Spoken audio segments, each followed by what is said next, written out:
Les éditions Un monde différent vous présentent un condensé du livre Père riche, Père pauvre, écrit par Robert Kiyosaki et Sharon Lechter.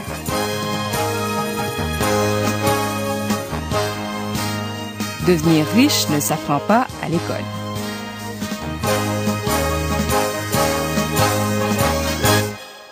Le besoin est bien réel.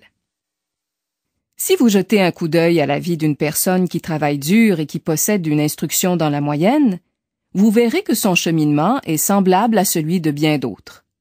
L'enfant naît et fréquente ensuite l'école. Ses parents sont fiers et ravis car leur enfant excelle, obtient des notes de passable à bonne et est accepté plus tard dans un collège. L'adolescent décroche un diplôme, se dirige éventuellement vers le 3e cycle d'université, puis il agit exactement selon son conditionnement. Il recherche une carrière ou un emploi sûr et stable. Le jeune trouve cet emploi peut-être à titre de médecin ou d'avocat, ou bien il s'enrôle dans l'armée ou travaille pour le gouvernement. En général, il commence à gagner de l'argent, il accumule les cartes de crédit et il se lance dans les achats si ce n'est pas déjà fait. Ayant de l'argent à flamber, cet adolescent se rend dans des endroits où se tiennent d'autres jeunes semblables à lui. Ils y rencontrent des gens, sortent avec certains, et parfois ils se marient. La vie est merveilleuse de nos jours car maintenant les hommes et les femmes travaillent. 2 revenus représentent un bonheur suprême. Ils se sentent couronnés de succès, leur avenir s'annonce brillant et ils décident d'acheter une maison, une automobile, une télévision, de prendre des vacances et d'avoir des enfants. Le joyeux petit bout de chou arrive, la demande d'argent comptant se fait pressante, l'heureux couple décide que la carrière est d'importance vitale et chacun se met à travailler plus dur, en quête de promotion et d'augmentation de salaire. Cette augmentation arrive en même temps que la naissance d'un autre enfant, de même que la nécessité alors d'acquérir une maison plus grande. Ils travaillent encore davantage, deviennent de meilleurs employés, de plus en plus dévoués. Ils retournent aux études pour se perfectionner afin de pouvoir gagner plus d'argent. Il arrive même qu'ils cumulent un second emploi. Leur revenu grimpe, mais la tranche de leur barème fiscal, les taxes foncières de leur nouvelle grande maison, leurs taxes pour les cotisations sociales et toutes les autres contributions augmentent. Ils encaissent leur gros salaire et se demandent ensuite où est passé tout l'argent. Ils achètent des fonds communs de placement et leur épicerie avec leur carte de crédit.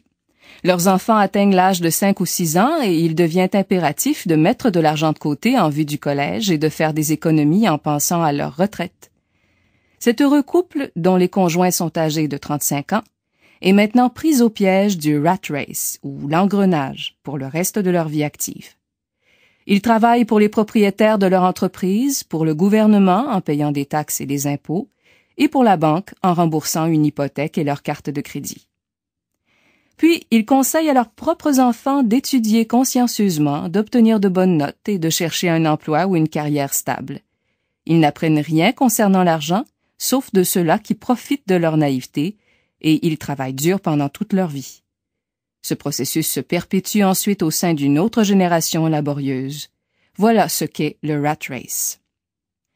La seule façon de vous en sortir est de prouver votre compétence à la fois dans les domaines de la comptabilité et de l'investissement, qui sont vraisemblablement 2 des matières les plus difficiles à maîtriser. C'est faire la différence entre un employé et son employeur, mais aussi celle entre le fait d'être maître de sa propre destinée ou d'abandonner ce contrôle à quelqu'un d'autre. Mais il est difficile pour la plupart des gens de comprendre pourquoi cela se produit. Ils pensent seulement que cela n'est pas juste. Voilà pourquoi il est insensé de dire simplement à un enfant « acquiert une bonne instruction ». Il est déraisonnable de présumer que l'enseignement dispensé par notre système scolaire va préparer vos enfants à faire face à ce monde quand ils seront diplômés. Chaque enfant a besoin d'être mieux instruit, d'une éducation différente. Il lui faut aussi connaître les règles, les différentes sortes de règles. Il y a les règles de l'argent auxquelles les riches se conforment, et il y a celles que 95% de la population observe. Et 95% des gens apprennent ces règles à la maison et à l'école. C'est pourquoi il est risqué de nos jours de dire simplement à un enfant « étudie avec ferveur, puis cherche-toi un emploi ». À l'heure actuelle, l'enfant a besoin d'un enseignement plus raffiné, plus subtil, et le système en cours ne remplit pas ses engagements.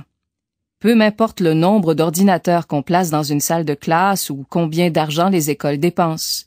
Comment le système d'éducation peut-il inculquer une matière qu'il ne connaît pas?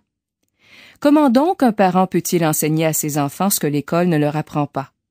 Comment initiez-vous des enfants à la comptabilité sans qu'ils s'ennuient à mourir? Et comment vous y prendrez-vous pour leur apprendre comment investir quand vous-même, comme parent, vous répugnez à prendre des risques? Au lieu d'enseigner à vos enfants à ne pas prendre de risques, je crois qu'il est préférable de leur enseigner à être plus avisés. Si aujourd'hui vous êtes jardinier, concierge ou même sans emploi, vous avez la possibilité de vous éduquer vous-même et d'enseigner à ceux que vous aimez comment prendre soin d'eux-mêmes sur le plan financier. Souvenez-vous que l'intelligence financière est ce processus mental au moyen duquel nous résolvons nos problèmes financiers. Nous faisons face de nos jours à des changements technologiques mondiaux aussi importants et même plus décisifs que ceux que l'humanité a connus par le passé. Personne ne peut prédire à coup sûr l'avenir, mais une chose est certaine, nous sommes à l'aube de changements qui iront bien au-delà de notre réalité présente. Qui sait ce que l'avenir nous réserve? Mais quoi qu'il advienne, nous avons deux choix fondamentaux. Ne pas prendre de risques ou se montrer avisé en vous instruisant, en formant et en éveillant votre propre génie financier et celui de vos enfants.